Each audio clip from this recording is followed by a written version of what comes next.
निशा जी आपके लिए शायरी है तो ध्यान सुनिएगा, बड़े ही प्यार से आपके लिए मैंने लिखा है।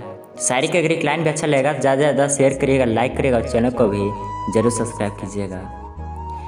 मुसाफिर इश्क का हूँ मैं, मेरी मंजिल मोहब्बत है। मुसाफिर इश्क का हूँ मैं, मेरी मंजिल मोहब्बत है। तेरे दिल में ठहर जाऊँ, तेरे दिल में ठहर जाऊँ, अगर तेरी इजाज़त है, अगर तेरी इजाज़त है। मिल जाओ ऐसे जैसे अंधेरे से उजाले, मिल जाओ ऐसे जैसे अंधेरे से उजाले, मैं सवेरा हो जाऊं। बस जाओ मुझ में रूह बनकर, बस जाओ मुझ में रूह बनकर, मैं सुनहरा हो जाऊं, मैं सुनहरा हो जाऊं।